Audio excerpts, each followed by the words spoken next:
Okay. Hang on 1 second, guys. Someone's trying to start their own class meeting.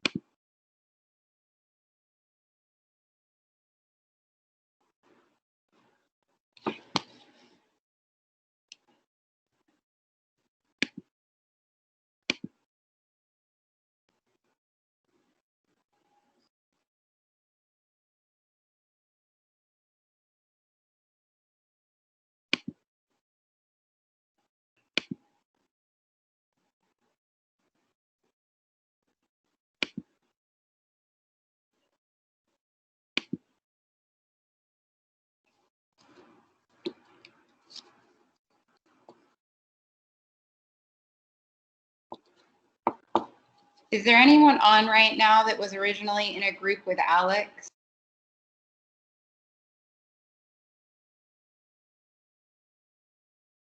Yes. I think he was in my group. Okay.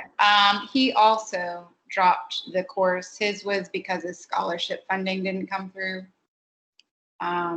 So he will not be in your group anymore since he's not in the class anymore. Okay, makes sense. Hopefully that doesn't make any issues for you guys, although it's really late for them to be dropping and kind of inconvenient for you guys. Yeah. Thank you for letting me know.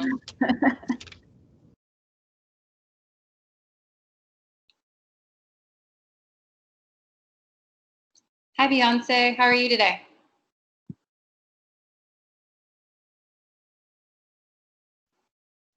I'm sorry. I'm good. How are you? I'm good.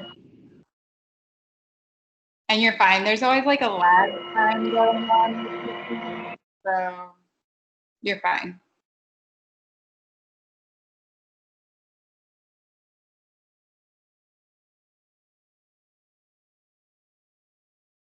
Good evening, Eileen.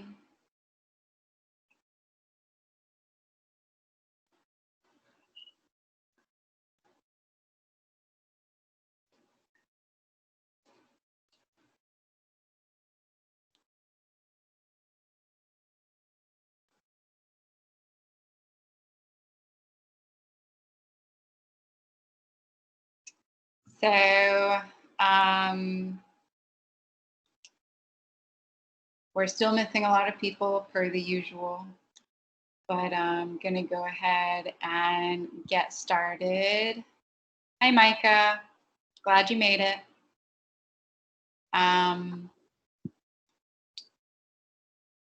So I feel like we should be playing like that Hunger Games theme song thing where we lose people because 2 people dropped this week. So if you were in groups with Alex or Jesse, just know that they are no longer with us anymore in our class.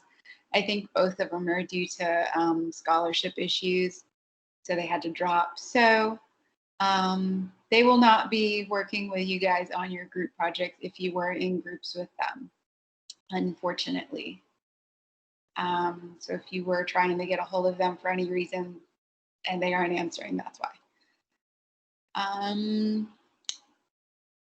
So other big information is that you guys do have another quiz. Please don't do like the last quiz where you like didn't do it, or like half of you guys didn't do it. I'm going to try and end class early tonight, and I would recommend you doing it like after class while it's still fresh on your brain. If you can, that's when my morning classes do theirs, and they tend to make hundreds a lot of the times. Remember, it's open book, open notes. I am not going to be monitoring that. You have an hour to do it. I'm going to share screen for a second because there were issues last time with people finding the quiz. So I'm just going to go and show you guys where it's at. So we go to home, student view, so that you guys can, because my screen looks different from yours because I have different stuff going So the quiz that you're doing is your quiz over chapters 5 through 8. You will click on it. It should be under your to-do list. You have 60 minutes. I did leave this quiz open until the 27th. Originally, it was supposed to close on Friday. I gave you guys 2 extra days for the weekend for people that are working this time. Hopefully, you will get it done. So it is already open today. You can go ahead and take it right after class if you want to. It's the usual 10 questions, 5 multiple choice, 5 short answer. If you did bad on the last quiz, it was more likely than not because you didn't answer the entire short answer question. A lot of you guys only answered half of it.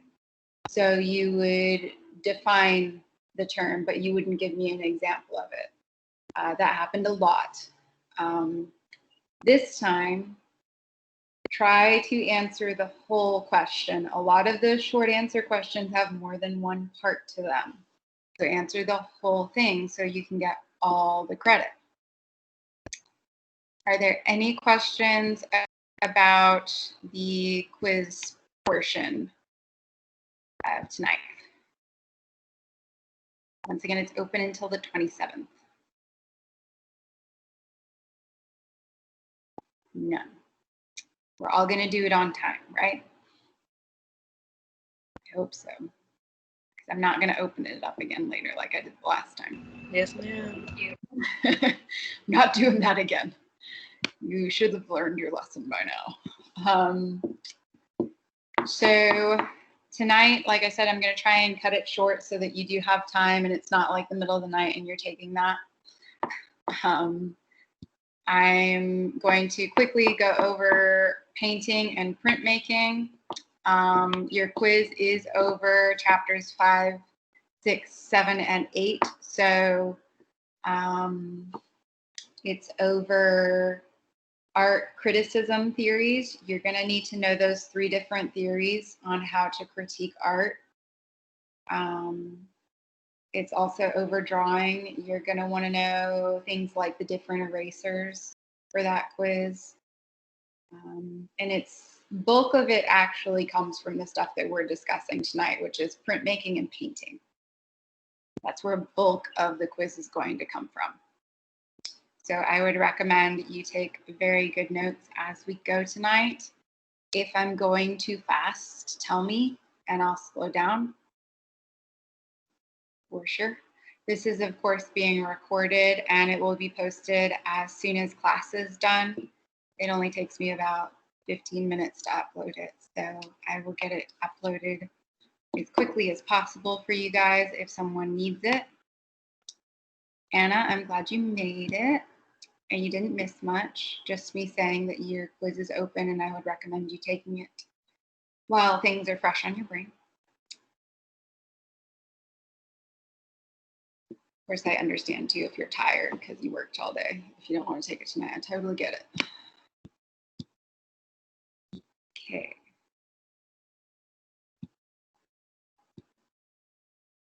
Go ahead and get the show on the road and not mess up my PowerPoint.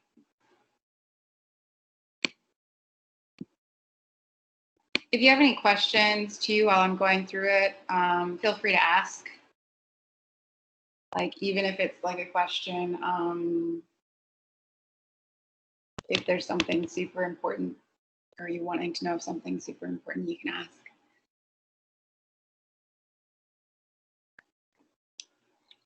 My morning classes are slowly catching on to that. So we are starting off with painting and then we'll go into printmaking. Painting is the medium of art that is most closely associated with the Western world. The Western world being Europe and America. Eastern world would be Asia, but painting is most closely associated with the Western world. Let me see if I can make this a little bit bigger. That's too big. There, that's the loud answer. So The idea of painting is applying a paint to a support. There are many different kinds of paintings. Painting has existed since the BCE era. We started going over art history in my morning classes, and they were fascinated by the fact that in 75,000 BCE, people were producing cave paintings already.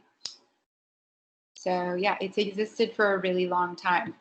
It's existed prior to the Western world's existence even. It's just for some reason painting tends to go hand in hand with Western art. Of course, early cave paintings were done with any sort of ground up material that produced a color and then thrown on the walls. Today, our paints are quite high quality and easily manufactured and widely bought and purchased.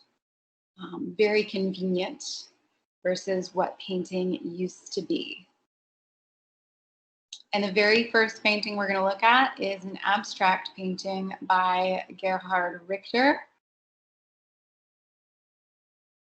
done in oil on canvas. Frequently with painting, the thing that we think of most as far as the medium of painting is the idea of using oil paints on canvas with a brush. However, there were paints that existed prior to oil paints, and we are going to be going through tonight each paint in the order that it was invented in and first used. Of course, paint itself, like I mentioned in the previous slide, is just ground up materials that happened to produce a color. So the original form of paints is actually in a pigment, a powdered pigment. Every single paint that we're going to be talking about tonight contains 3 ingredients. There's the pigment, which is the powdered color, the binder, which binds those pigments together, and the vehicle, which brings the binder and pigment combination onto the support, which is usually canvas or paper. This is going to make more sense as we go through each one. Every single kind of paint is going to have a different pigment, binder, and vehicle. But it is important to keep in mind, and we often forget that which once again, you know what, I'm just going to add something for you guys really fast. I feel like this is going to help you. Does that help a little bit? Pigment's the color in powder form versus just me saying it.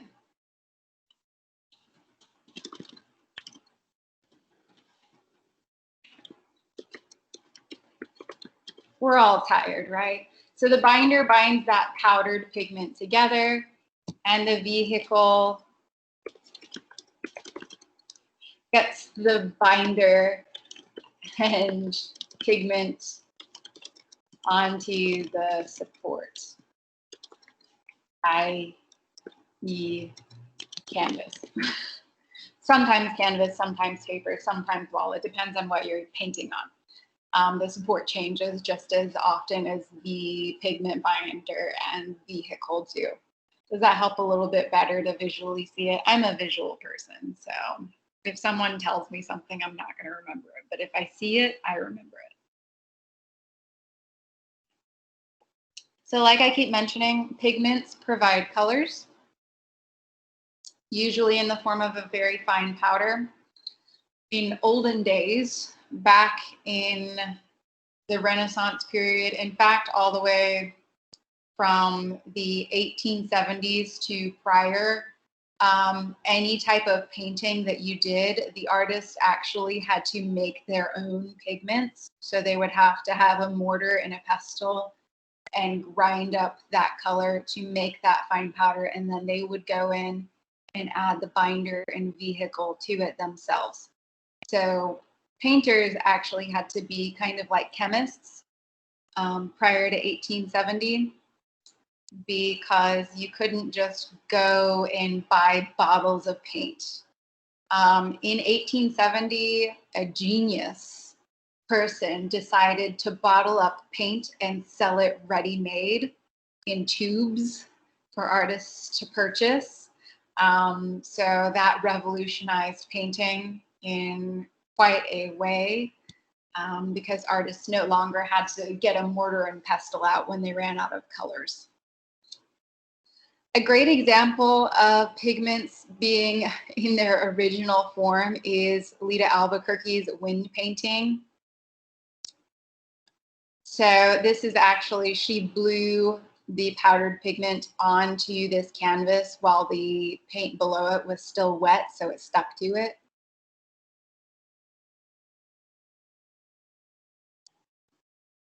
So you can kind of still tell it's really fine powder.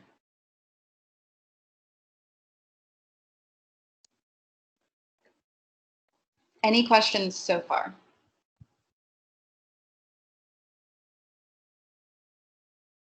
Remember, I can't see the chat and I can't see raised hands.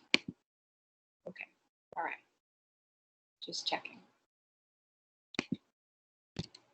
All right, so pigments themselves, being in powder form, they have to be able to resist fading. So over time, we have invented better pigments that are a lot more advanced and can resist that fading.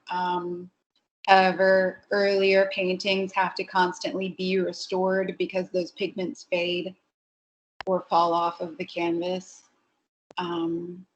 So our colors are a lot more stable today than they used to be. Of course, that happens when you have technology that can make things more advanced.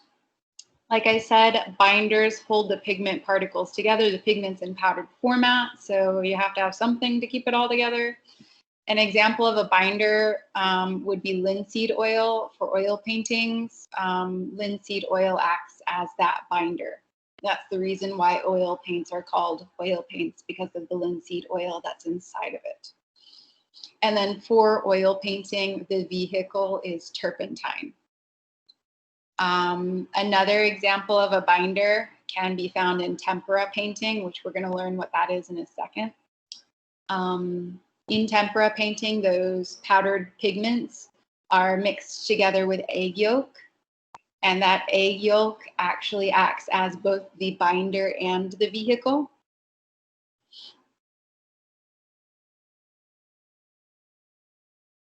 Which does happen sometimes. Sometimes they act as both the binder and the vehicle. Vehicles make paint a liquidy consistency so that it can actually be used. So like for watercolor, water is the vehicle. You guys know that like watercolor paints come in those chips, those hard chips. And if you want to actually use those chips, you have to add water to it. And like I mentioned, turpentine is the vehicle for oil paints. It's a substance that if you add it to the oil paint, it makes it more of a watery consistency so that you can actually pick it up with a brush and put it onto a canvas. Speaking of a canvas is a great example of a support. A support is whatever you're painting on. So the structure underneath the painting, be it a piece of paper, a wall, or a canvas, or whatever else you're using. We are going to look at some people that are using things like wood as supports. Things like wood and canvas, they are absorbent materials, meaning they soak up things. Since they do soak up things, they need to be sealed before you actually paint on them with a primer. So just like if you were painting a wall in your house, you would want to prime that wall before you paint it, just to prepare the wall for the paint that you're going to put on top. Same thing for canvas and for wood. If you're going to paint on things that are going to absorb things, you're going to want to prime it first so that it doesn't just soak up all that paint, so that the paint sits on top and it's rich in color, because if it gets soaked into the canvas, it's not going to be rich in color and it's going to get kind of blurry and messy. Supports also need to be sized appropriately. So for example, a canvas has to be stretched to its limits and tacked onto a frame before you can use it. If you're going to be using wood, you need to make sure it's the right size wood, so on and so forth. You need to make sure it's the correct size for what you're wanting to do. Any questions about those things? Those are the complicated parts of tonight.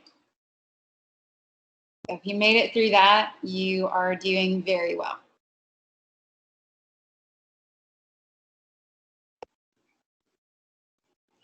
Next, we're going to start going through the different kinds of painting, starting with the oldest to the newest. The most basic form of painting is watercolor painting. Watercolor is using those powdered colored pigments. Those pigments are mixed with a gum arabic. Gum arabic acts as the binder. So actually those little chips that you see when you open like a watercolor set or open up a little kid's watercolor set are a mixture of pigment and gum arabic. And then to use that little chip of paint, you have to add water. Water acts as the vehicle. Of course, the more water you add, the lighter the shade gets. The less water you add, the darker and more pigmented it is. Common supports for watercolors are paper, or a white rag paper is what it's called in reality. White rag paper is specifically made for watercolor paints. It has a rough, thick texture to it, and it actually is pretty much the only thing that we're talking about tonight that does not require priming. Since it is specifically made for watercolors, it does not require that priming that you would normally need for any other paints. Watercolors are generally applied using something called the staining technique, which means you're applying very thin layers of wash or translucent washes when you're painting with watercolors. And of course, the white areas are usually, more often than not, the actual paper that hasn't been painted. There are going to be areas of watercolor paintings that are opaque, meaning you can't see through them and they are non-translucent. Is there anyone on here that has not used watercolor paints before or has not seen them?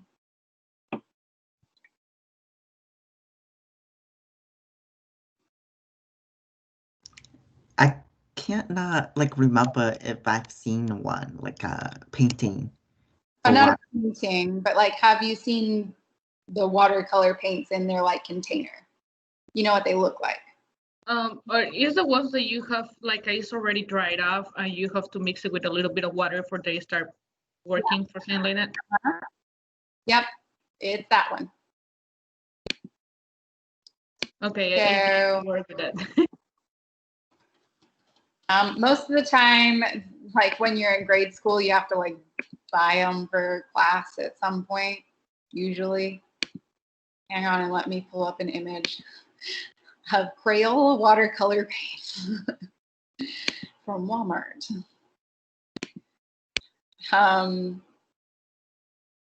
Just because I feel like I want to make sure you guys know what I'm talking about right now. So for watercolor paints, we're talking about this. This is watercolor paint. We've all seen this, correct? Yes, we commonly associate them with children, but we're also going to be associating, she's like, hey, we're also associating them with art.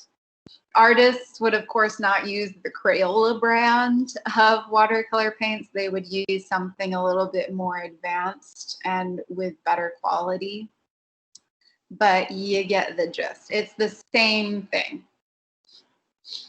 And if you've seen watercolor paints and used them, you know that when you add water to it, sometimes it's a really light thin paint, and sometimes it's more opaque.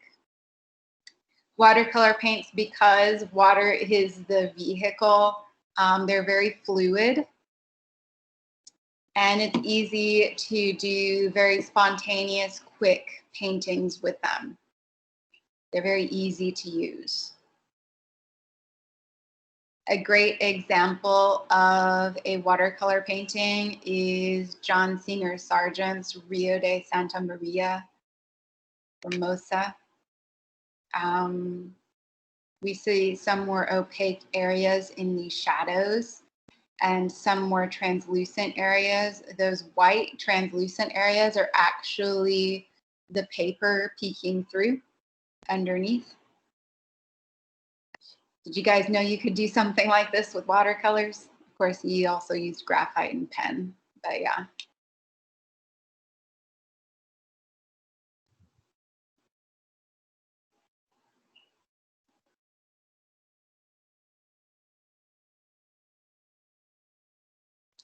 If you ever look up a guy named Canaletto, he did some really impressive stuff with watercolors. So another form of watercolor that's not like the colorful little Crayola painting thing that kids use is gouache. We talked about gouache the last time in class with drawing, but gouache, it acts exactly like watercolor, just minus the like actual color part. It's a white, and it's a chalky powder mixed with water. And using gouache, you can get paintings such as Jacob Lawrence's, where did it go? Oh, it's in your book, I forgot. Jacob Lawrence's Going Home. We talked about it at the very beginning of the class, like the second session. Gouache is very cheap, very low cost. It looks really similar to whiteout. And I like to think of it as like a whiteout because it looks exactly like that. And it's really similar to liquid whiteout, like the stuff in the jar, just because it is a white chalk mixed with water. And of course, most famous for their watercolor techniques are the Chinese. We talked about them last week with drawing as well. However, how they use watercolor techniques actually developed from calligraphy. So their painting styles do use black ink or brown ink that has been watered down on occasions.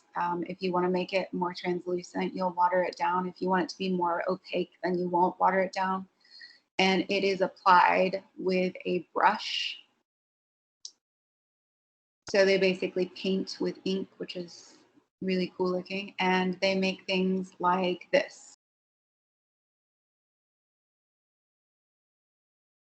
which is ink on colored paper.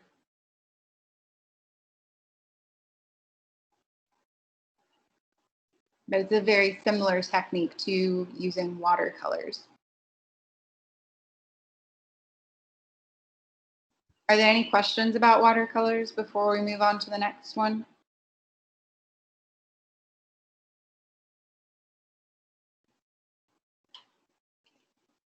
So the next painting technique that we're going to look at are frescoes. Frescoes are wall paintings. There are two kinds of frescoes. There's a buon fresco, known as the true fresco, and then there is a fresco secco. So if you understand Spanish quite well, these are Italian words, but Italian and Spanish they're very similar languages. So buon fresco actually translates to wet fresco. So once again, buon fresco, wet fresco, it's known as the true fresco. What that means is that the pigments, the powdered pigment, is suspended in water and then applied to damp plaster. So it's wet. The entire process of it is wet. On the opposing end, fresco secco, which means dry fresco, the colored pigments are applied to dry plaster using a tempera paint. Buon fresco is a lot more long-lasting than fresco secco because the pigments themselves are actually mixing into the plaster. On the downside, if you do buon fresco, you can only do small sections at a time because it is a longer process and you do have to wait for the plaster to dry, which takes longer than waiting for paint to dry. It's thicker. And for both buon frescoes and fresco seccos, you will want to utilize a cartoon, especially for a buon fresco though. A cartoon is a vocabulary word that you learned last week, and it will be on your test. Who remembers what a cartoon is?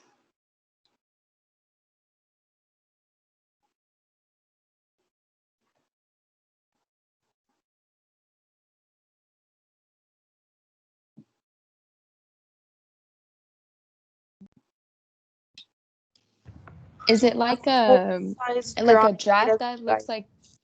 Yeah. It's basically a draft. Thank you, Marissa. And the rest of you are probably really happy that I was like, what's a cartoon? It's going to be on your test. You need to know it.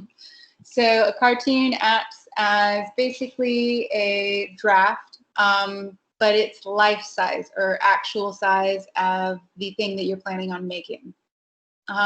So if, for example, on this wall behind me, I was wanting to do an entire wall mural, which is what a fresco is, I would make a cartoon that is the exact same size as the wall. And I would do all of the detail work on it. I would shade it. I would color it. I would make it look exactly like what I want my end result to be. That's because when you do a fresco, specifically a buon fresco, if for whatever reason you mess up, the only way to get that plaster off is to jackhammer it off or try really hard to knock it off with like a hammer and a tool system. So you do not want to make a mistake. So you would want to have a very detailed cartoon that already had your entire layout planned out so that there would be less likely chance for you to make mistakes. Frescoes are quite permanent, even fresco secco. It's very hard to get that paint off or to fix it if you mess up. So you would do a life-size cartoon, which is kind of a draft, but it's a very detailed, exact draft of exactly what you're planning on putting there. Cartoons are done for tapestries and frescoes, but tonight we're going to talk about it in the sense of a fresco. So like I said, buon fresco, you're applying the powdered pigments to the wet plaster. The plaster itself, it's like a chemical reaction that takes place. The plaster ends up taking on that pigment color, and like it says there, the pigments kind of end up suspended in it. The plaster does dry, so you would want to do a small enough portion that you can do that day. You wouldn't want to do the whole wall, because once that plaster dries, the only thing you could do on top of it would be a fresco secco, and you can kind of technically tell the difference between a buon fresco and a fresco secco by the way it looks. So they would look different, so you wouldn't want to do that. And you do, with a buon fresco, arrange your sections via something called joints. So any major shapes and edges that exist on your cartoon, that tells you what section you're going to do that day. So once again, still on buon fresco or the tree fresco. It's a very rapid staining process. Like I said, a chemical reaction takes place. So the plaster ends up forming calcium crystals that the pigments, they bind to those crystals in the plaster and bind to the wall. It's very durable, very long lasting, hard to get off. Like it says, best suited for drier climates. That's because if you're in a humid climate, it's going to take a really, really long time for that to dry. And an example of an artist that used a buon fresco is Diego Rivera's Detroit Industry here. So this is just a detail of a very large work that Diego Rivera did.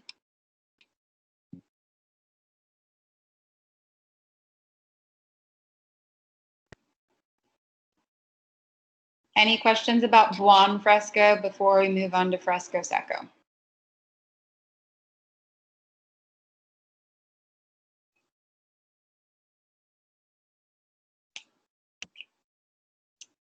So, like I said many times, if you mess up with buon fresco, you can't change it. Generally, in 12 to 14-hour work days, you would do 2 square yards. Of course, artists don't usually do 12 to 14 straight hours of work. That's not normal. Buon fresco is generally ideal for very large wall murals that you want to last for a really long time. Fresco secco, on the other hand, is a dry fresco.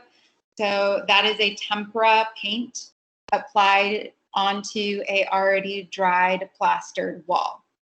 So you would plaster the wall first, let the plaster dry, and then apply tempera paint on top. Tempera paint is a type of painting that uses egg yolks as the binder and the vehicle for the powdered pigments. Generally, fresco secco is only used to retouch buon frescoes that might need retouching, but occasionally artists will do an entire fresco secco mural. Occasionally. They don't last as long, though.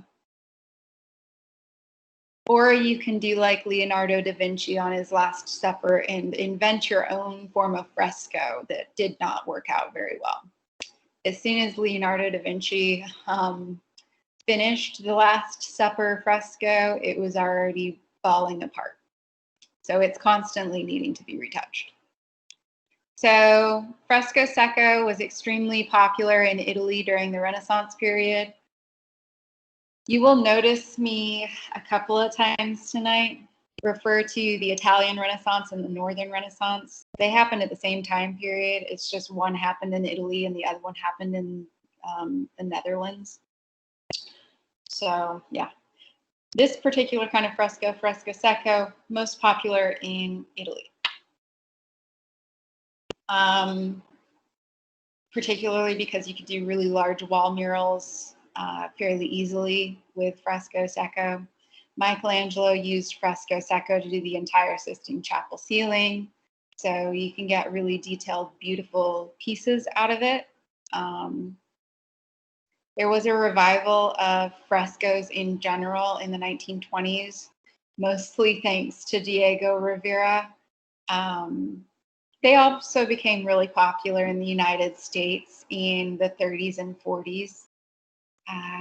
So in the 30s and 40s, the US was trying to make jobs during the Great Depression for artists who didn't have work. So they started something called the Works Progress Association, which paid artists to make art that represented America.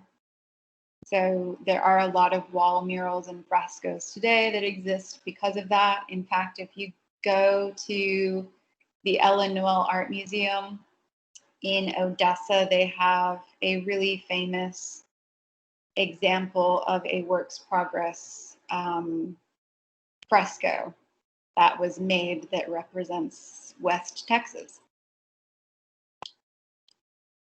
So here is another, this is actually the full-on fresco of Diego Rivera's Detroit Industry. We looked at a close-up earlier. This is the entire mural. But the fresco that Diego Rivera is most well known for is Man at a Crossroads, mostly because of the controversy that it caused. Diego Rivera was hired by John D. Rockefeller to make a large fresco for the Rockefeller Center that was just finished being built. However, Let me see if I can find the picture. Right here, this man right here is Lenin, who was the communist leader of Russia. John D. Rockefeller, being the good American that he was, did not want to have the communist leader of Russia on his brand new building in New York City. Also, if you notice, there's a lot of communist motifs on the right-hand side of that fresco, like a lot. And then opposite it is a lot of United States motifs. Opposite Lenin, Rivera was going to try and like compromise with John D. Rockefeller and put Lincoln there. But Rockefeller was not about to have a whole bunch of Russian communist motifs on his Rockefeller Center Plaza building right when the Red Scare was starting to happen. The Red Scare is when people that were associated with communism were being arrested in the United States. So what ended up happening is the original Diego Rivera fresco that was located at Rockefeller Center was jackhammered off the wall, and Rivera made a copy of it in Mexico City later on. So this is actually a copy. But yeah, it's only really famous because it made the person that hired him to do it really mad.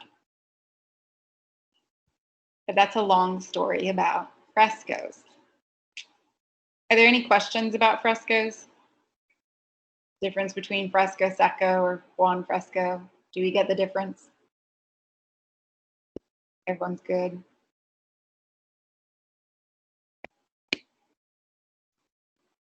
All right, then we will chug on to our next type of painting, which is encaustic painting. We don't really do encaustic painting anymore because it's hard to do and it takes a lot of time.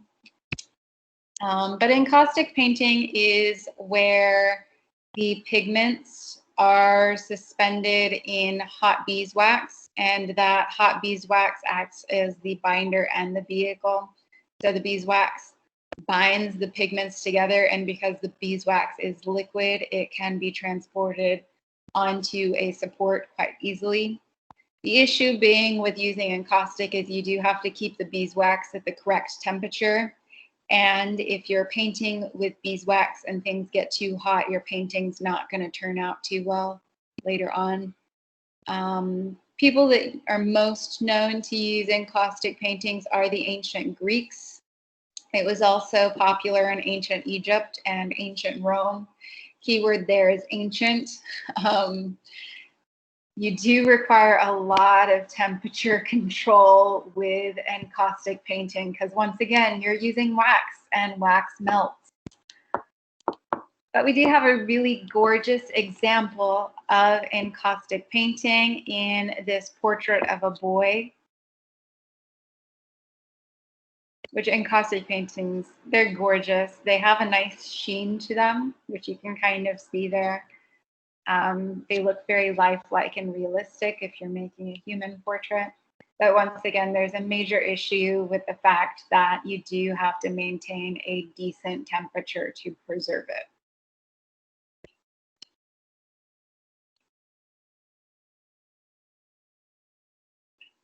And that is unfortunately our only example of encaustic. And we're going to move on to tempura. Tempura painting was really, really popular in the Italian Renaissance. The Northern Renaissance used oil painting, but the Italians used tempura. Because of the humid location of Italy, tempura painting just worked out better for them than oil paints. Oil paints, you need a drier atmosphere to make them work out.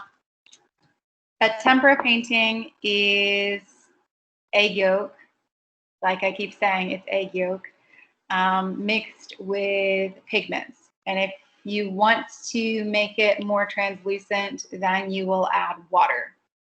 If you don't want to make it more translucent, then you won't add water.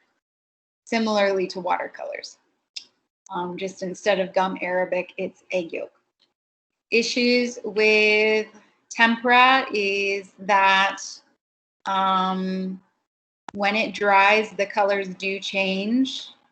And also with time, the colors do change. That's because eggs go bad and egg yolks go bad.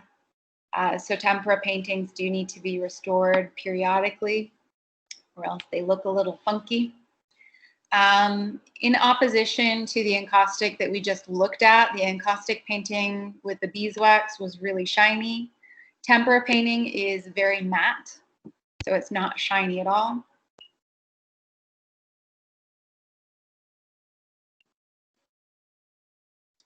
The advantages with using tempera painting is you can get really precise and sharp lines and sharp details. However, oil painting, when it's invented and used, you can get even better details. So yeah, that's why we don't really use tempera anymore. Like I said, disadvantages, the color changes when it's dried. If you mess up with a tempera painting, you can't fix it, which sucks. It's not a flexible painting technique. Things like oil painting and acrylic paints, if you mess up, you can fix them fairly easily. You just have to paint over it or use it while it's still wet. Tempera paints dry really fast, so it's hard to fix it since it dries quickly. You do have to use a very pale underpainting or prime the surface with like a pale paint underneath because tempera is quite thin. And a great example of tempera painting is this Botticelli painting. Botticelli's most well known for the Birth of Venus painting where she's coming out of the seashell. But here's another example of a Botticelli painting, and he did use tempera on a wooden panel. So he would have, of course, primed that wooden panel and then used that egg yolk and pigment combination to paint this.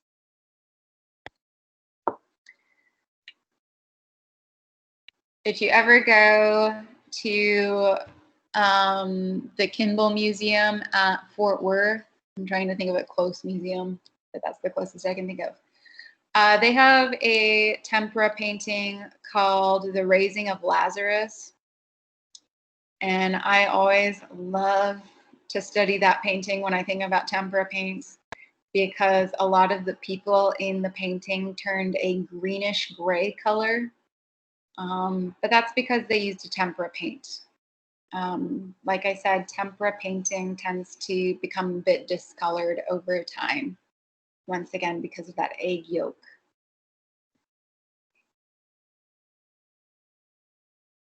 Any questions about tempera paint before we move on? I'm just really trying to make sure you guys understand stuff tonight.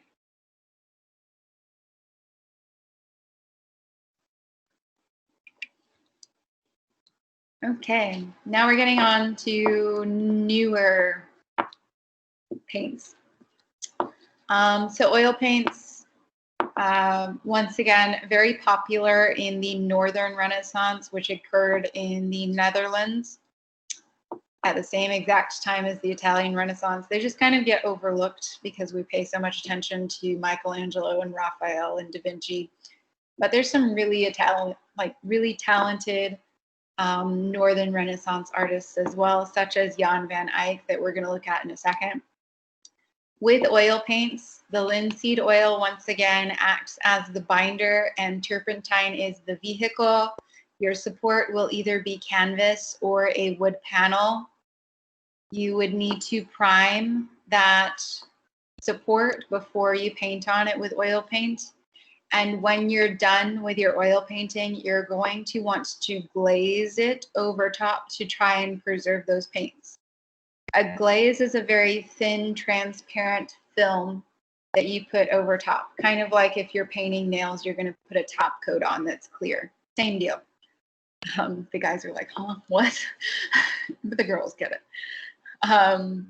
So it's very popular today in America, Europe, to use oil paints. Now they come in tube formats, so you don't actually have to grind up your own pigments. But originally, when Jan van Eyck did this painting, he would have had to have ground up his own powders, add linseed oil, and add turpentine to it to be able to do this. You can see with the oil painting here that he was able to get really fine details and even show the different textiles that were used.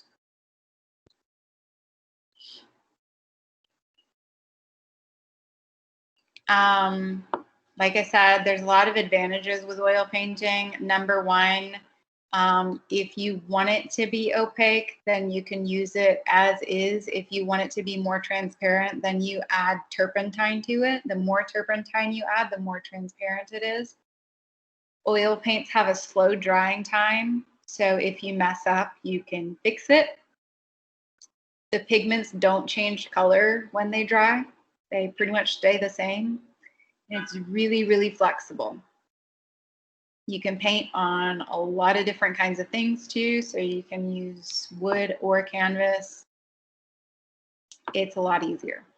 It's just all around easier than using any of the others that we've talked about so far, besides watercolor. Watercolor is the easiest. So there are different kinds of application techniques with oil painting. There is the idea of applying it very thinly in small layers, which is what Jan van Eyck used in that painting we just looked at. In fact, Jan van Eyck applied his oil paint so thinly that he was known for keeping a brush on hand with just a single bristle in it because he wanted to apply such a small amount of paint in some areas. And then there's the opposite end of the spectrum, which is applying impasto, very thick layers of oil paint. So impasto is a icing or butter-like consistency. Basically, it's using the oil paint before you add any turpentine to it and just slathering it onto that canvas. You can apply it so thickly that you can see the different layers of the paint on the canvas from far away. And we'll look at examples of impasto in a second. And then there's the idea of doing wet onto wet, which is direct painting, and wet onto dry. Those aren't super important. You're not going to be tested over them. The only reason why you'd need to know that is if you were going to take an oil painting class. Another example of oil painting is the Rembrandt's Indulgence. This is the perfect example of impasto. Once again, impasto is applying very thick layers of paint, so thick that it looks like cake icing or butter. This painting has a lot of texture. You can see the texture, even in a picture. You can see that it's thick and it has different textures to it. Impasto painting wasn't really popular until the Impressionist painters came about in the 1870s. They were the first ones to become really well known for impasto painting. And it's also in the 1870s that oil paint is made available in tubes already made. Those things kind of go together. Another example of oil painting is Joan Mitchell's Untitled work. She does very abstract, fast, quick-paced works. She's also really well known for a lot of times not priming her canvas. She did prime it in this one, but she's done some that she didn't, and she allows the oil paint to be absorbed by the canvas, which kind of makes it look like a watercolor painting. It's kind of interesting. She didn't do it in this one though. And then of course, we have our newest addition to painting, which is acrylic paints. And then we'll talk about using spray paint. So acrylic paints are a synthetic polymer basically like a plasticky material, is mixed in with the powdered pigment, and then the vehicle is water. Acrylic paints are really popular today because they're cheap. You can go to Walmart and buy a bottle of acrylic paint for $1.50, and they are non-toxic. Well, if you eat it, you're going to get sick, but not toxic in the way that turpentine is. Turpentine is the vehicle for oil paints. And if you use turpentine, you're supposed to wear a mask because it's that toxic. So if you're oil painting, you either need to be in a very, very well ventilated area, or you need to wear some sort of a mask so that you're not inhaling that turpentine. You don't have that issue with acrylic paints. And acrylic paints are pretty much just as easy to use as oil paints. They are permanent, so if you get it on clothes or something, it's not going to come off. They do dry faster than oil paints, but you can make changes with acrylic paints just by adding more acrylic paint on top. You are supposed to prime whatever your support is with an acrylic paint before you use it. But here is our example of someone using acrylic paint. So this is acrylic on wood. Anne Truitt did prime the wood before she put the paint on, just to make it that rich red color. If she didn't prime it, then it wouldn't be quite so vibrant.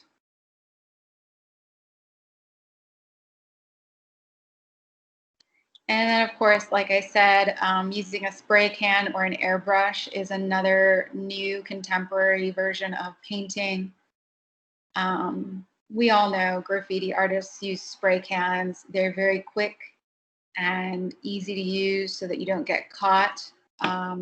So it's their particular painting of choice. They aren't going to stand there and do a fresco. That'd be interesting. You can get really subtle gradations of color, such as with this one here. This is Kelty Ferris.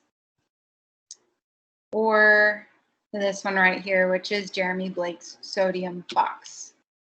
So we went through all of the different kinds of painting, starting with watercolor, through the two kinds of fresco, encaustic, which is the beeswax, tempura, which is egg yolks, oil, acrylic, and using spray cans. Are there any questions about painting? You have to prime with spray paint? You can, but graffiti artists aren't going to sit there and prime stuff. Trying not to get caught.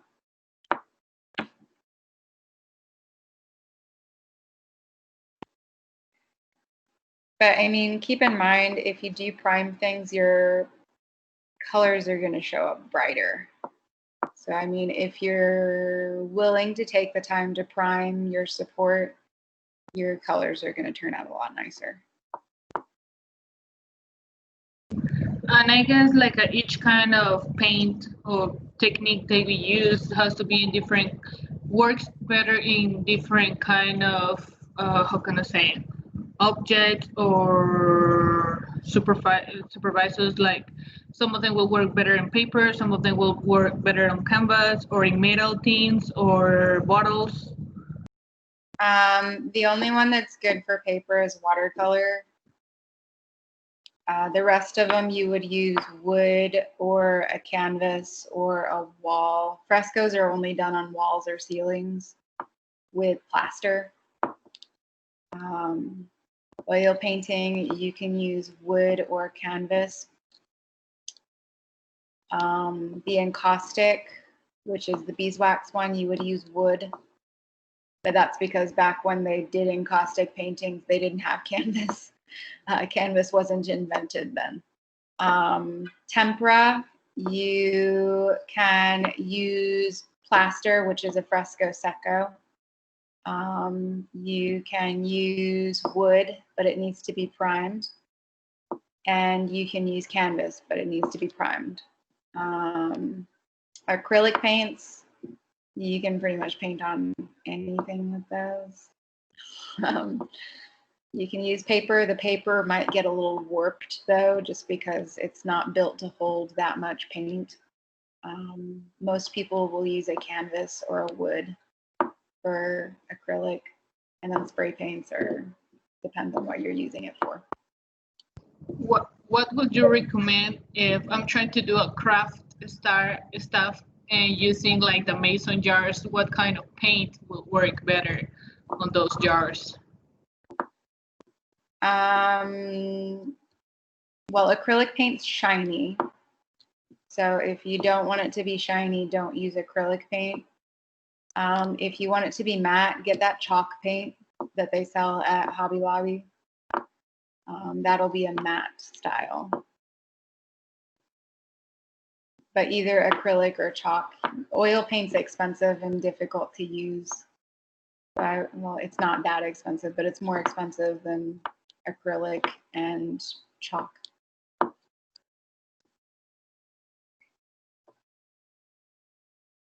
Any other questions? Nope. Okay, we're going to take a 5-minute break and then we will come back and do printmaking.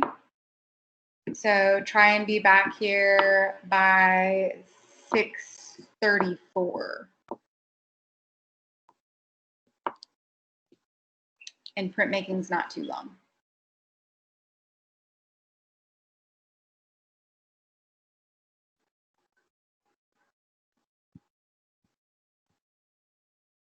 Hi, Professor. Hey, Erica. Hey, I'm so sorry I was late. I couldn't get off of work on time. Oh, it's fine. What did I miss, or did I miss anything?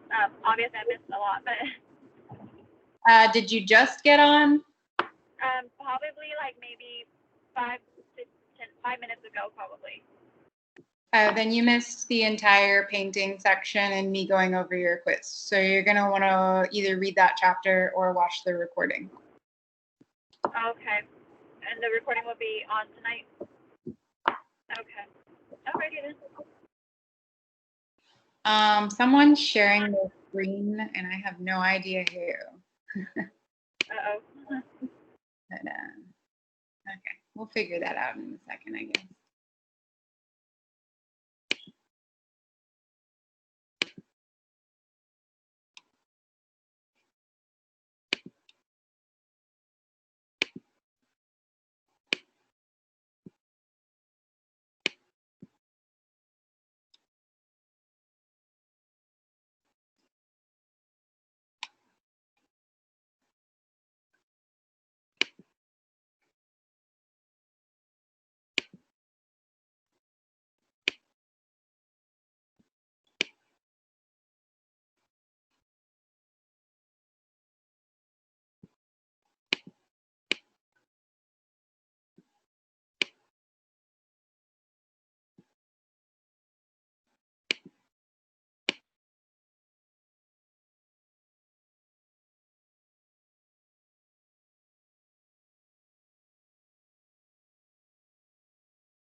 Okay, so next we're going to go ahead and get into our printmaking chapter. Printmaking has some similarities with painting in the fact that you are applying a type of ink or acrylic paint. But it differs in the sense that if you're doing a painting, your only intention is to make one copy. If you're doing prints, you're intending to make multiple copies. The whole purpose of printmaking is the idea of making many, many copies of something. Why might someone, such as an artist, want to make a bunch of different copies? Does anyone have guesses? Remember, artists try and make a living doing this. This is their job.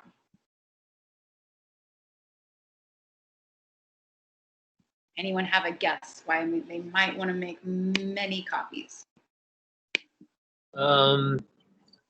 Because there were chances where an artist can lose an item.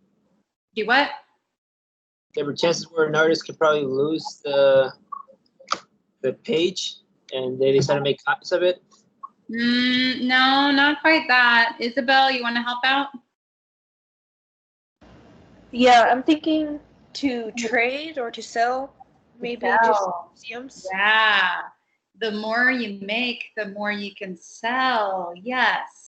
So one of the main purposes of printmaking is to make as many as possible to sell.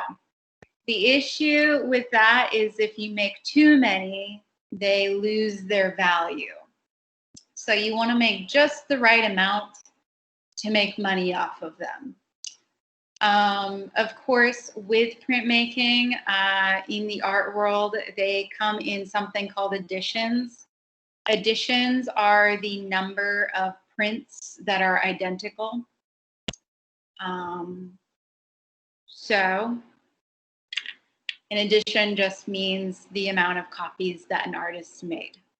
That amount or that number that they make differs depending on the artist, as well as their preference. They can make as many as they want. Editions are indicated on the prints. So an example of an edition would be 45 over 105. What that means is that the artist made 105 copies, and the print that you might be looking at would be the 45th copy made. Another example would be the fourth in an edition of 10, meaning that the artist made 10 copies and you're looking at the fourth one made. Usually, the less both of these numbers are, the more valuable it is. So like if the artist only made 10 copies, that means there's less available. So he's going to be able to make more money off of it and put a higher price tag on it.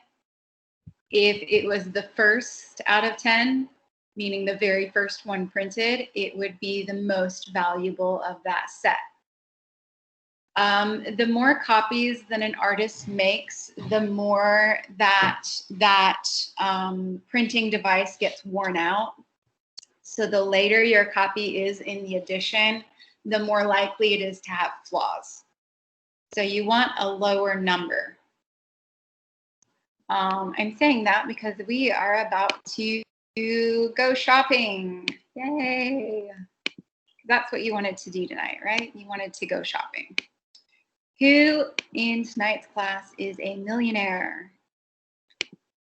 No one? No one? Me either. I'm not either. But we are going to go onto an art website. It's basically a gigantic auction house called artsy.net. As you can see, they do have auctions, and they're basically trying to sell artworks on here. I'm saying that because we're about to go look at some prints that are for sale. see.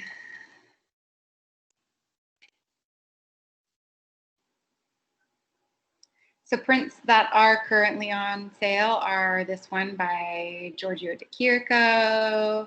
Takashi Murakami is really popular, obviously, because that's pretty eye-catching.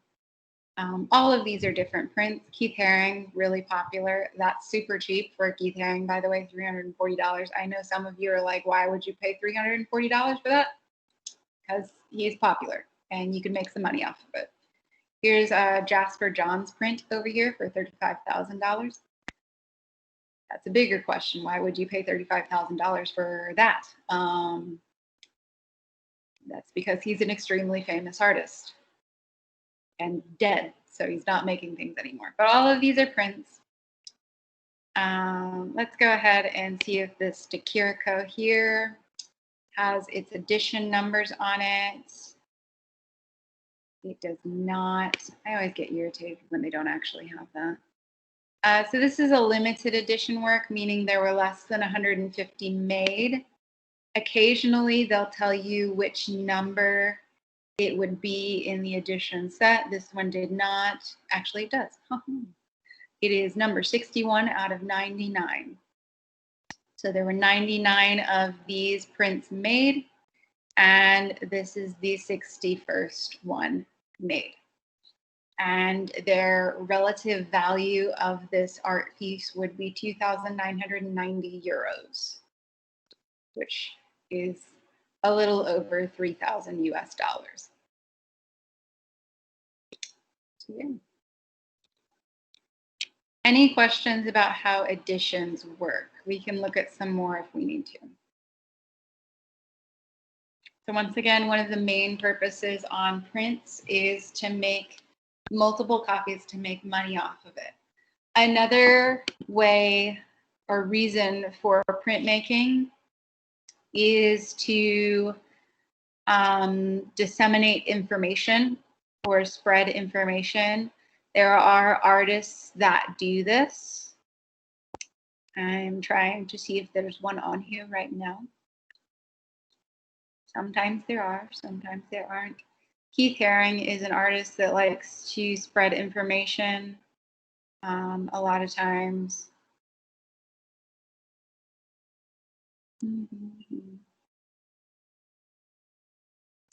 But I don't see any that are really obvious right now. Let's see if we can click on him. This is a lithograph. We are going to look at what a lithograph is later on this evening. Lithographs are really hard to make. There's a lot of steps to them. There were 2,000 of these made, which is why this one's so cheap. And this is almost the last one made. This is the 1,982nd one made out of 2,000. So that's also why it's really cheap. It's one of the last ones made. Like I said, Keith Haring is most well known for trying to draw attention to certain things. He did a lot of graffiti art in random places like subways and sidewalks, trying to draw attention to social issues like the AIDS crisis in the 70s, 80s, and 90s. He actually ended up dying of AIDS later on. So a lot of his art has to do with that. And he didn't make art to make money. He actually didn't really sell art when he was alive. He made art to try and spread information. So he tried to make as many copies as possible to spread that information. So those are two reasons why artists might make prints. And I said that for a reason, meaning it's probably on a test. So you need to know a couple of reasons why they might make prints. One, to make money, to make extra copies to make some money. Another reason is to spread information and ideas.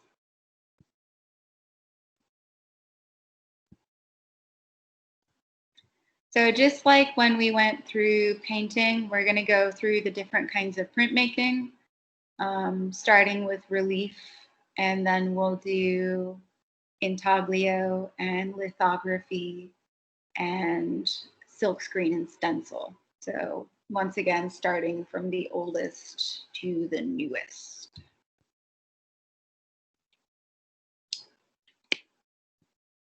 Share my screen again.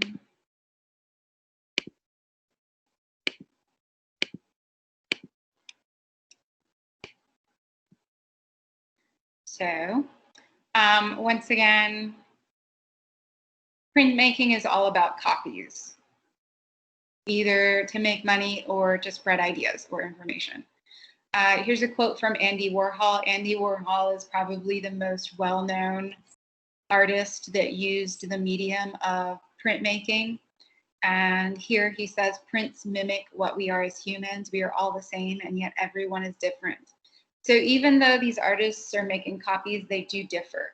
Like I mentioned, the larger your number is in that edition, the less valuable it's going to be, like that Keith Haring one we just looked at. That's because of issues of the printing device itself possibly wearing out or becoming filthy. Warhol liked the idea of making his prints a little different, so he didn't actually clean his silk screens after he used them, which is why Marilyn's face over here is basically completely blacked out. It's because he didn't clean up his screens.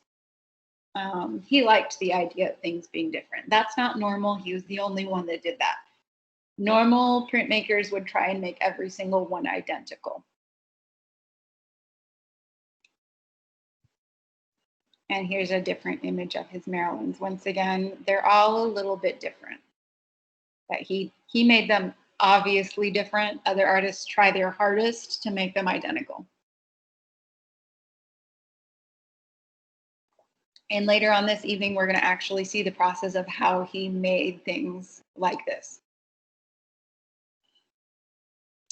So just a little background history about printmaking. It originated in China and spread to Europe later on. By the 9th century in China, they were already printing images using printing presses. That didn't happen until quite a bit later in the 18th and 19th century in Europe. Print making and printing press in Europe was originally mostly used to print information, such as like books or the Bible, like it says there. In the 15th century, during the Reformation, printmaking was used in Europe to print the Bibles. You'll learn more about the Reformation in this class later on if you don't know about it. If you do know about it, it's pretty interesting. So, yeah. So different kinds of printmaking. You're going to want to write this slide down. Just do it. There's different kinds of printmaking, just like there's different kinds of painting and different kinds of drawing. They all use different technologies and methods. The oldest to newest there is listed. There's relief printmaking, intaglio, lithography, stencil, and silkscreen. Technically, silkscreen was invented before stencil, but yeah. Those are both the most contemporary used ones. And we'll talk about what each one of these is in a second. Each one is very different and has its own characteristics.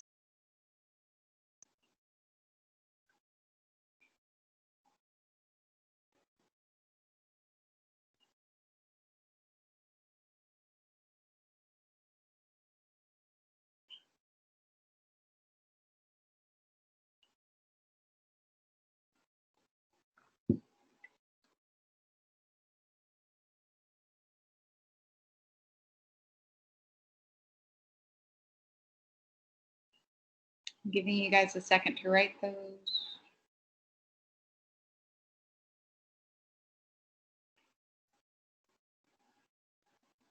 We're going to start off with relief printmaking.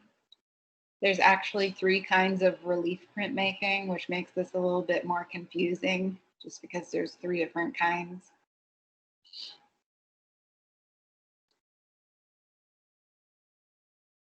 So relief printmaking acts like a stamp. And I'm actually going to stop sharing and turn on my camera for a second So what I mean by relief printmaking acting like a stamp is that you see the image is raised on this stamp. That's exactly how relief printmaking is. Your image is raised and your ink is applied to the raised image and then pressed down using pressure onto paper. That's exactly how relief printing is. It's just originally, because if we remember, we're going in chronological order. Originally, instead of using rubber, they used wood. So what they would do is they would take a piece of wood like this, and they would carve around their image and leave their image raised and apply ink to it. So just picture this rubber stamp, and instead of rubber, it's wood. That's exactly how relief printmaking is. Everyone good so far? That's the easiest way I can think to explain it.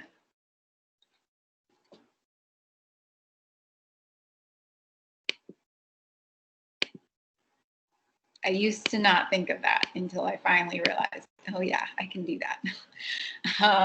So once again, relief printmaking is like a stamp. You cut away and remove the parts that you don't want to be left onto the paper when you press it down, leaving the image raised.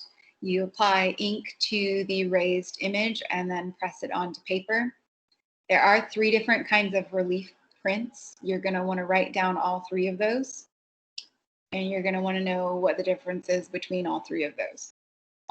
So a woodcut is, like I just mentioned, you are using a piece of wood. Then there is a wood engraving, which we'll talk about in a moment, and a lino cut.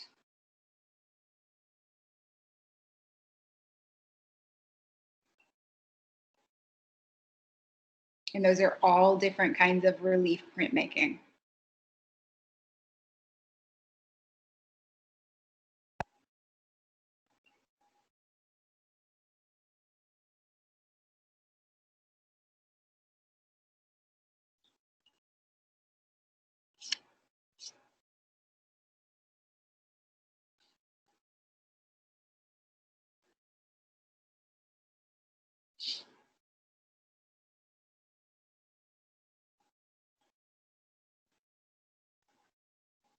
So, like I said, a woodcut, also known as a woodblock print, and that's usually what I refer to it as because that's what I learned it as. But a woodcut or woodblock print is when you use a soft piece of wood and you basically do the same thing as that rubber stamp that I just showed you. You cut away around the image and you leave the image raised and you apply ink to that image and then you apply pressure onto paper.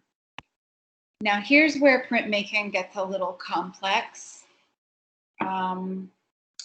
Every single print that we talk about is going to use this same technique.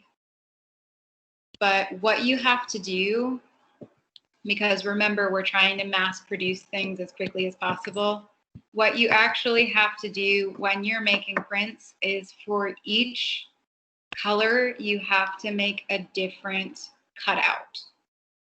So in the woodcut or woodblock prints, you would start with your background first and make that woodblock and press it down.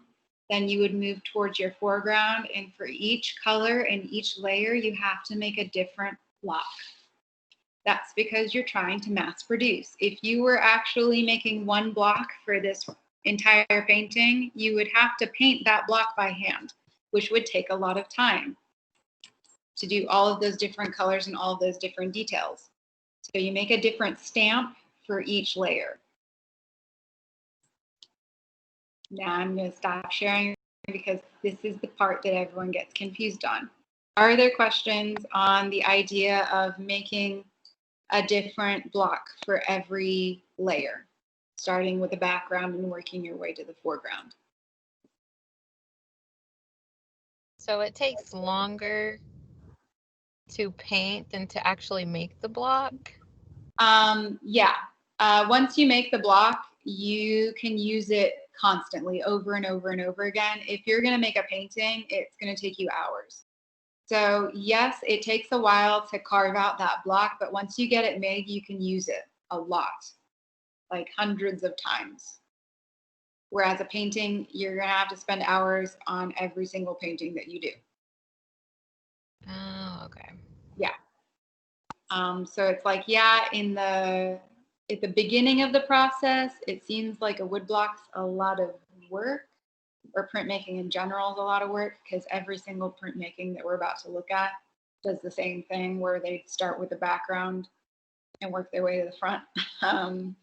But in the long run, because you can make so many more copies so quickly, it's faster. It's just the idea of getting started that takes some time. Any other questions about the idea of making a different block for each layer?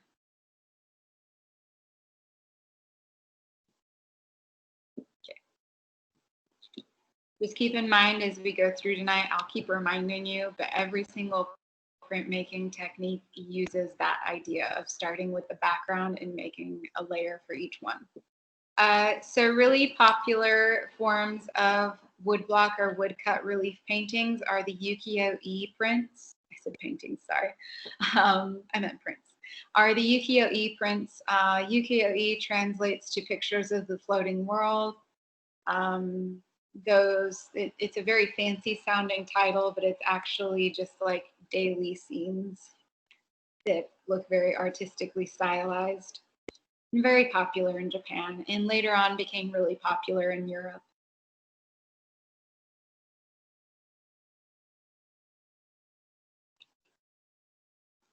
So once again, our very first kind of relief painting is a woodblock or woodcut relief, which is where you leave your image raised. Another example of ukiyo-e woodblock prints is Hokusai's The Great Wave. This is like the quintessential piece. Once again, you would make a different block for each layer, working from the background to the foreground.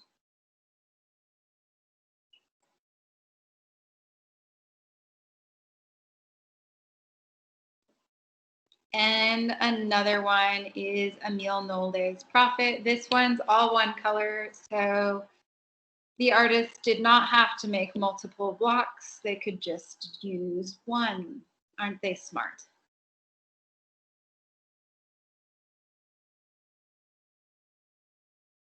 Now the next kind of relief printmaking is wood engraving.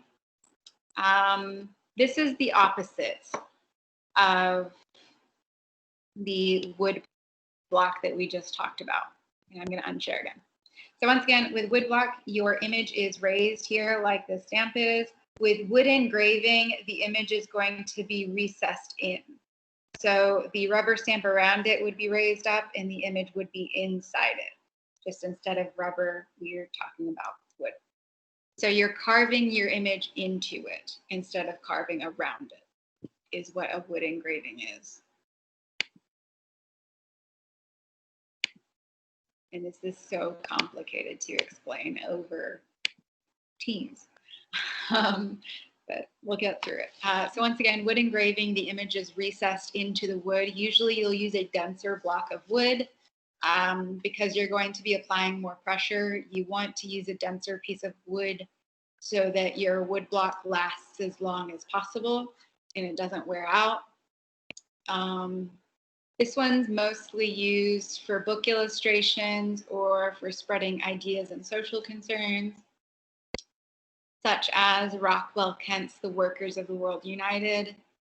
Rockwell Kent, since he did this all in one color, did not have to make multiple wood engravings. This is just one.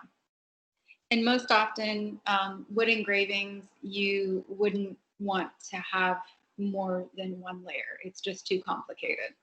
If you were planning on having multiple colors, you would use a wood block, not a wood engraving.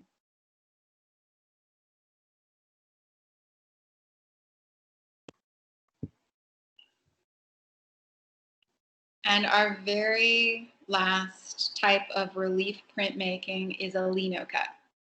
A lino cut uses rubber, exactly like that stamp. Linocut is the modern form of doing a relief print because linoleum or rubber is used for it. Once again, for a linocut, you would start in the background and work your way to the foreground if you're going to use multiple colors. But it works the same exact way as that rubber stamp. That rubber stamp is technically a linocut. That's what it is. And this is Elizabeth Catlett's sharecropper, which is made using the linocut printmaking technique. Any questions about relief printmaking, linocuts, wood engravings, wood block prints, any of those?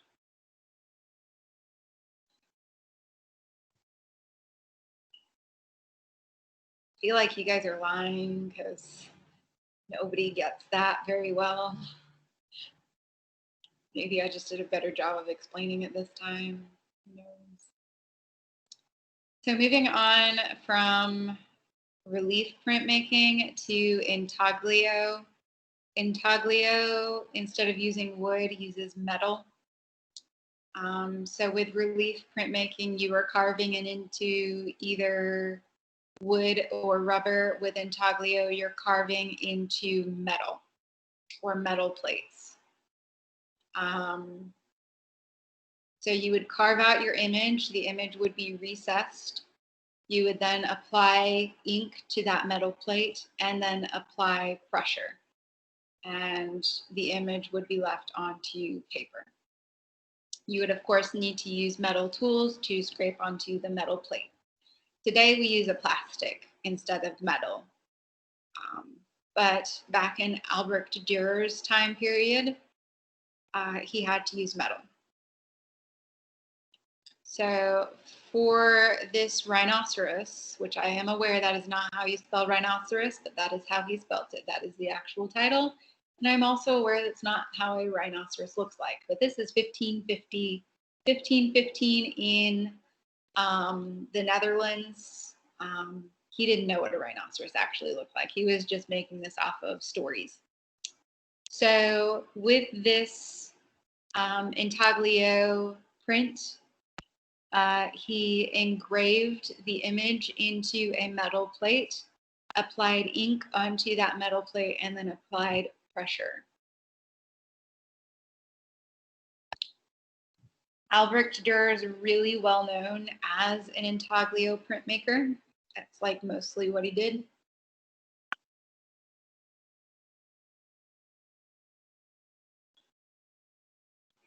Here's another Albrecht Dürer. If you notice, these are all one color. That means only one plate had to be made.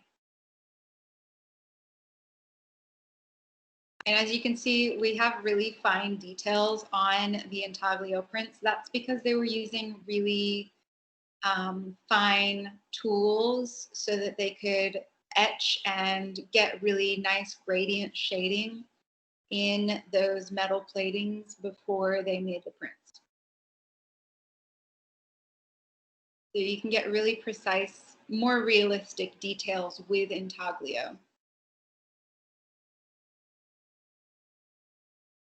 Here's another intaglio. With this one, he was using dry point, which is the idea of using a cross-hatching method to get shading. If you remember what cross-hatching is, it's the idea of using back and forth motions in opposite directions. We learned that last week with drawing.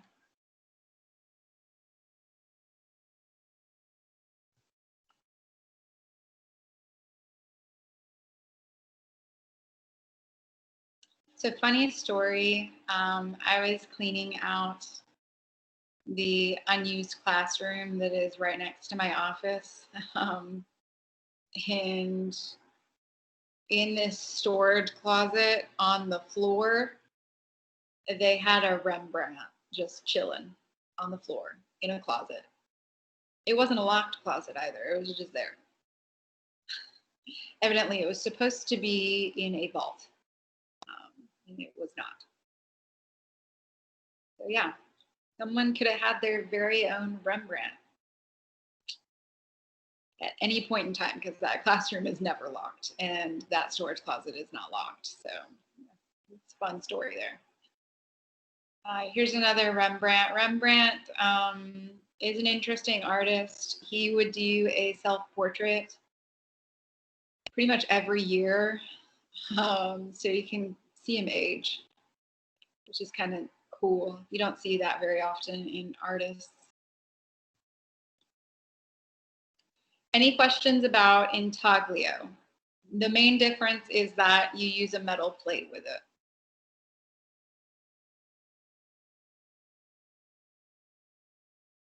No. I have a question. Yeah. Okay, so all of these drawings, are they, like, is the entire drawing like made into the metal and then they do the So they take a metal plate and they use metal tools, and it's not a drawing, they're like scraping into the metal is what they're doing. but they're not doing the entire painting just on one piece of metal. This isn't a painting. I mean, oh, okay, so this is just the wait, okay, I We're think I'm doing the confused. entire etching on that piece of metal. Yes. Okay. So this is not painting. This is not done by hand at all. It was pre-done on the metal plate. And all he Yeah, did, that's what I meant. I don't know why I said painting. yeah. All he did was he etched this or carved this onto the metal plate, applied ink, applied paper. This was the end result. Okay. Yeah. Okay, that's what I thought. I just Yeah. Good question. Any others?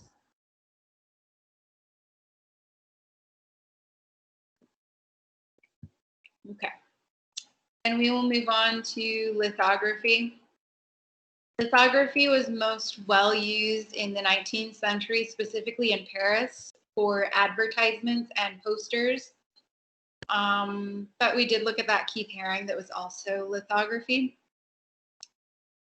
For lithography, if you want to do multiple colors, you have to do a different lithography stone. Lithography is done on a stone. So reliefs are done on wood or rubber. Intaglio, originally done on metal, now it's done on plastic. Lithography is done on stones. And the idea of using lithography, it's a chemical process. It's based around the idea of oil and water repelling each other. And because there's so many different chemicals used in the process of lithography, we're actually going to watch a video because I can never remember all of the different chemicals names, which is that's a me problem. But yeah, I'm working on it. I'll probably never remember all the names of the chemicals, though. I'm going to be honest.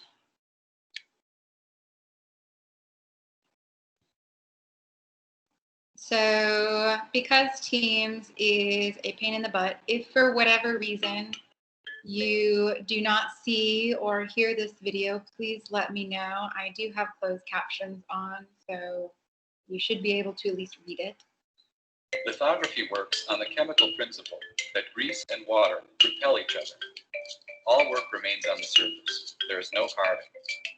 The artist marks the stone with greasy crayon and then covers it with a thin film of water. When the ink is applied, it is attracted only to the greasy image and repelled by the water, which fills the other areas of the stone.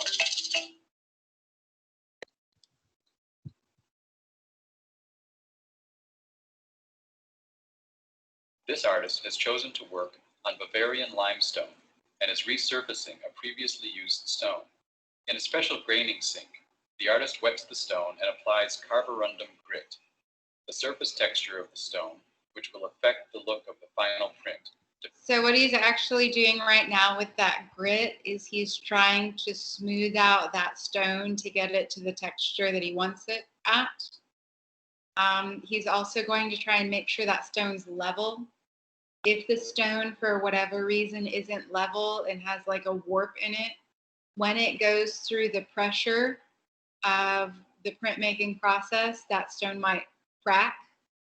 So right now he's just trying to make sure it's level and the right texture. Depends upon the level of grit the artist chooses. The stone can have a coarse, rough texture or a smooth, glass-like surface. By grinding with another stone, the artist can be sure that the surface of the stone is level and ready for printing. If the surface isn't perfectly level, it will break under the intense pressure of the press.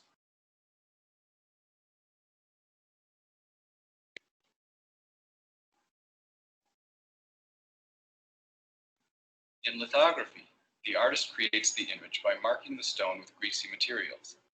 In this case, he begins with a liquid substance called touche.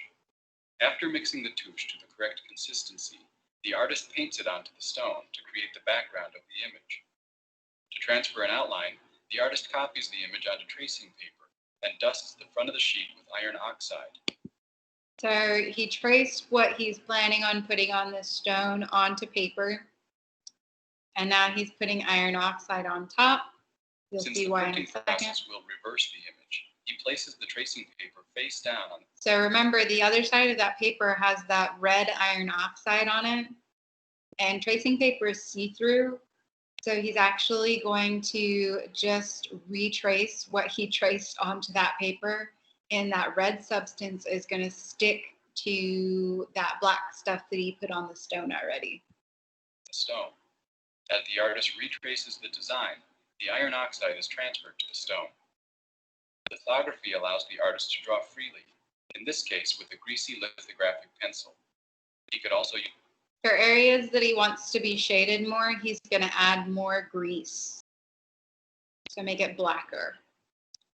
lithographic chalks or crayons. Because the skin contains enough oil to cause a mark on the stone that will print, a small wooden bridge rests on the stone to prevent any contact between the stone and the artist's hand. The artist can also scrape the stone to bring out highlights. Scraping removes the grease that he's already put on. So if he doesn't want that area to have any basically marks on it at all, he'll scrape some of it off.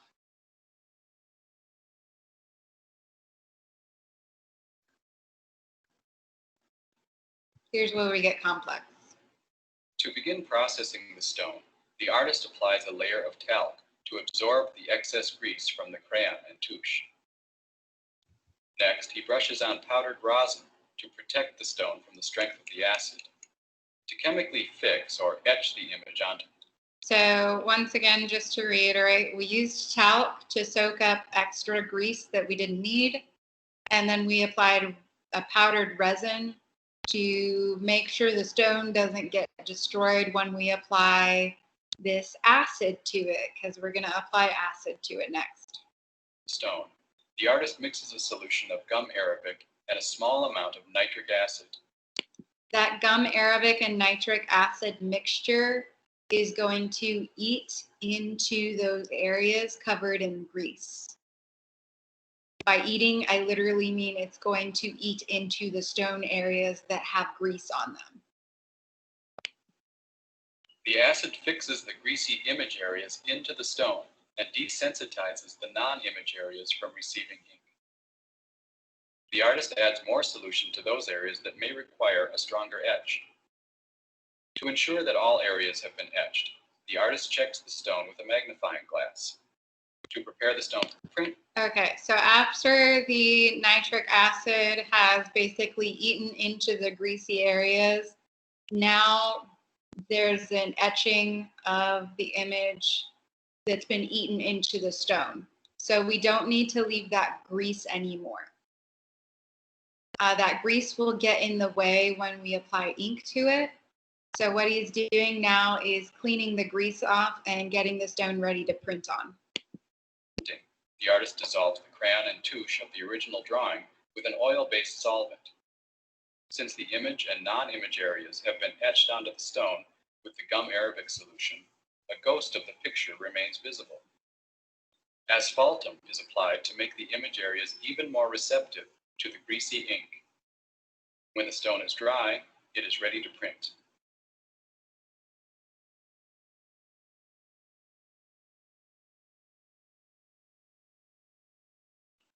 The artist mixes the thick and tacky lithography ink and then spreads it on the flat surface of an inking slab. With a leather roller, he spreads the ink evenly over the slab. Because lithography depends upon grease and water repelling each other, the artist must keep the surface of the stone damp with a thin film of water throughout the printing process. The water collects in the non-image areas of the stone and repels the greasy ink, while the image areas attract the greasy ink and repel the water. After the artist applies an even layer of ink, he carefully places a sheet of paper on the stone. Next, a few pieces of newsprint and the tympan are added to even the tension of the press. The pressure bar is lowered into place, and the stone is rolled through the press.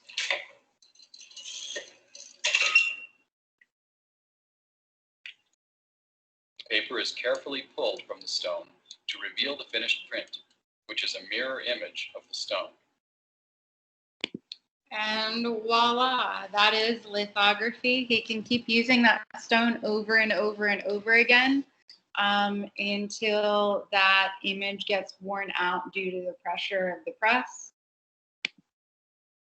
Like I said, for lithography, if you want to do a different color, you have to do multiple stones. So that is a process. And as you notice, there are a lot of different steps in that. Once again, this method was primarily used in the 19th century for advertisements in Paris by artists like Henri Toulouse-Lautrec.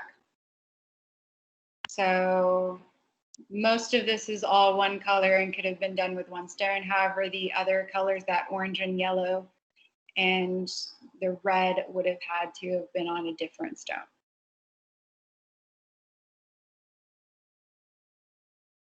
Here's another example of a Lautrec print done in lithography. And these are quite large. They're like the size of movie theater posters. No, it's been a while since we've seen those, but they're about that size. But they have to be. They're done for advertising purposes. Any questions about lithography? Is that a process that has to be done quick? Like, What will do the you- grease, will the grease No. dry or something? No, you can take your Okay. time doing it. Yeah. Yeah, I think all of these, you can pretty much take your time on all of them. So that's another benefit with painting. Some of the painting techniques you don't get to take your time with. Some of them you can, like oil painting, but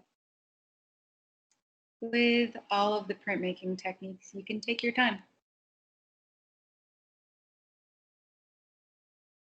Next, we're going to move on to our contemporary styles of printmaking, which are silkscreen and stencil, both of which are extremely popular at the moment. Silkscreen printmaking, for example, is actually what's used to make t-shirts.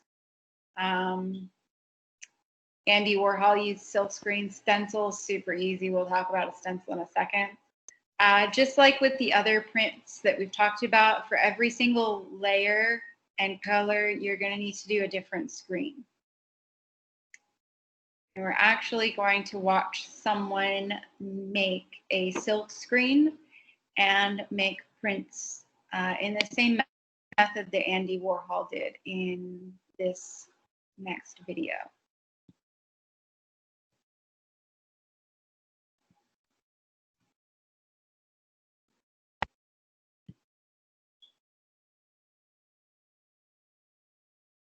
So once again, you should be seeing a video with sound.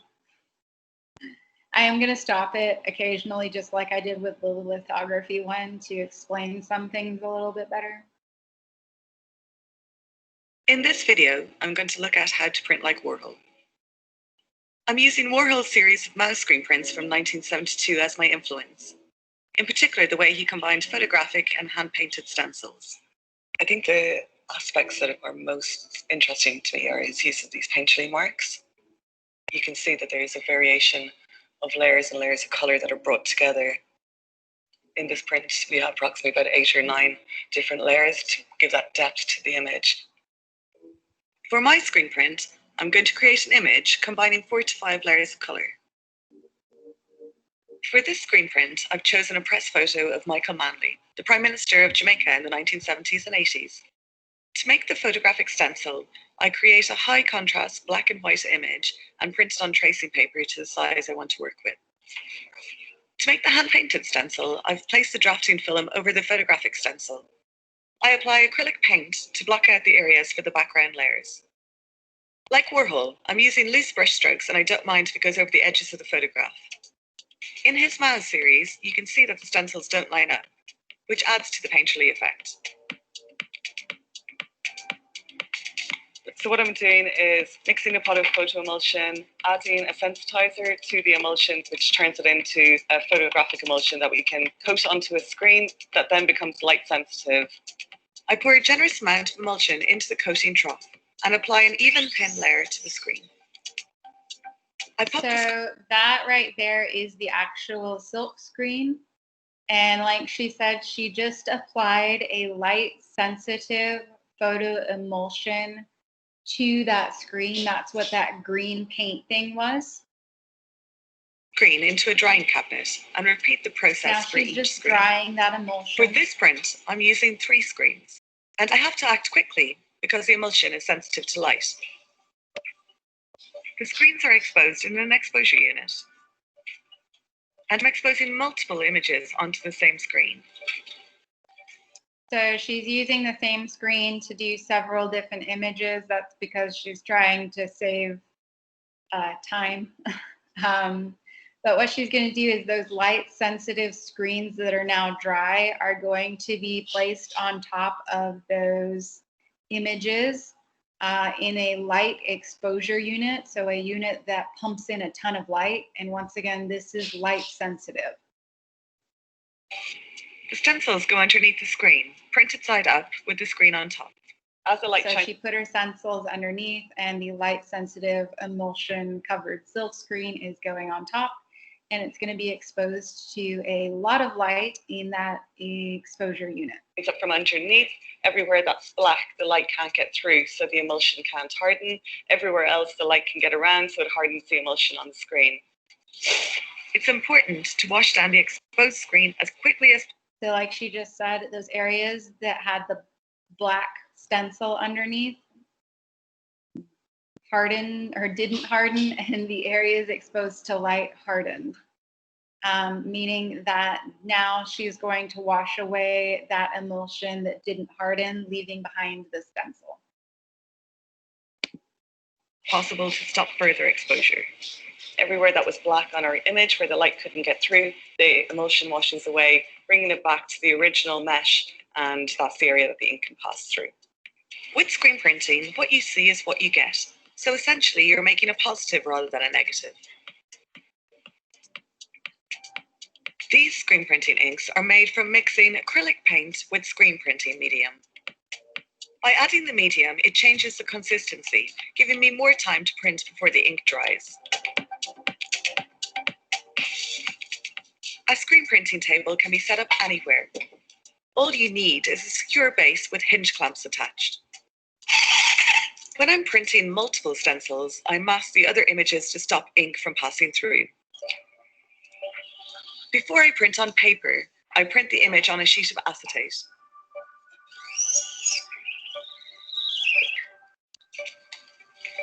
I mark the position of the image to help me line up the paper correctly. This is repeated with every layer. To start printing, I'll pull the squeegee towards me at an angle, applying firm pressure. So with a silk screen, there's a mesh, basically silk fabric, and applying pressure pushes the paint through those mesh areas that don't have that hardened emulsion over top. That hardened emulsion is like a hard plastic, and once it hardens, you can't get anything through it. But that mesh has holes in it. So the paint's going to be pushed through onto the paper. I reflip the screen to reload the ink and stop it from drying, and remove my print. I repeat this until the first layer of my edition is finished. I use water to wash the ink off the screen, the registration sheet, and the squeegee. And I make sure my screen is fully dry before moving on to the next colour. In Warhol's work, he typically used very bright, vibrant commercial colours, influenced by his early career as a commercial artist in the 1950s. I'm using green as my next layer. Similar to the backgrounds in Warhol's Mao, it's not a solid block of colour, and you can see the loose painterly brushwork.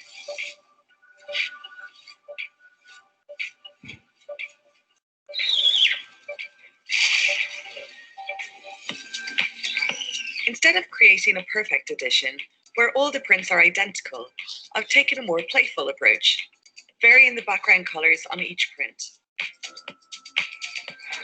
The final layer is the black. This is the layer that ties everything together. Up until now, the image has been quite abstract, so the black photographic layer gives it definition. For me, what comes across the most in this process is the power of seeing a repeated image of the same person. The beauty with screen printing is that even though it's a repetitive process, there's a lot of play that can come within the image. As artists, we never know how it's going to turn out, and that's where the excitement lies. So, what do you guys think of that?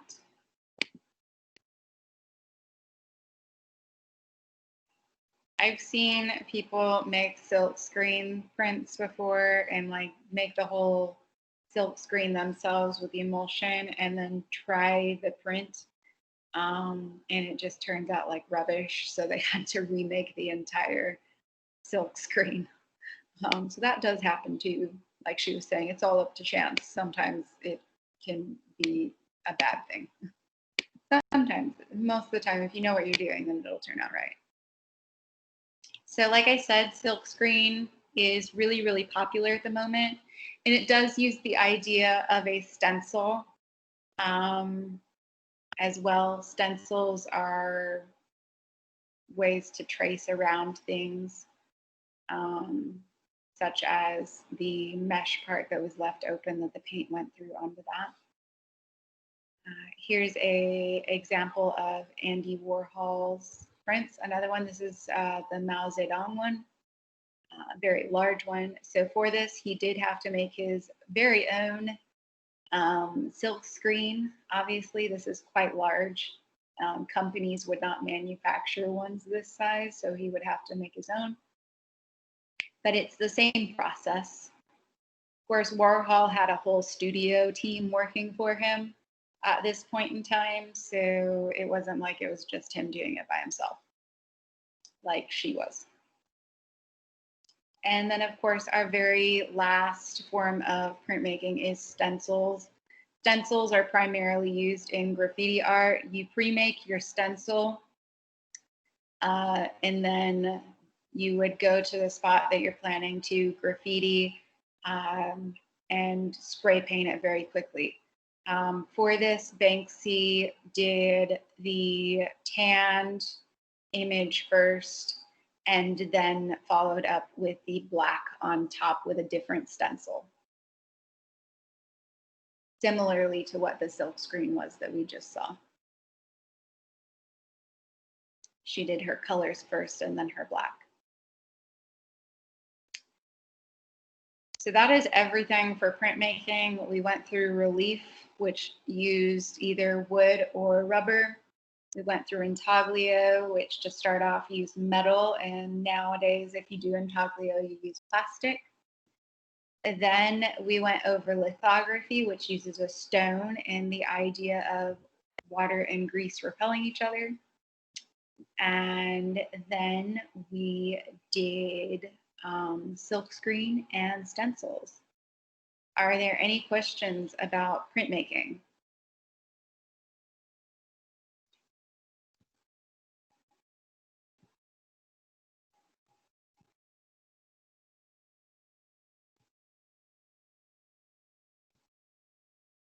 None. So like I said, I was going to try and let you guys out a little bit earlier tonight so that hopefully you can take advantage and do that quiz. You have an hour for it. It closes on the 27th. So do make sure that you do it. Your group project is due on the 25th. So make sure you're almost done with that as well. I don't know which one you want to do first, but they're both due this week. So make sure you get on that and get those done. Some of you have already submitted your group projects. Thank you for doing so. The majority of you have not submitted your group projects yet. The 25th is Friday. You have until midnight on Friday to get those to me, and until midnight on Sunday to do your quiz. Are there any questions about that?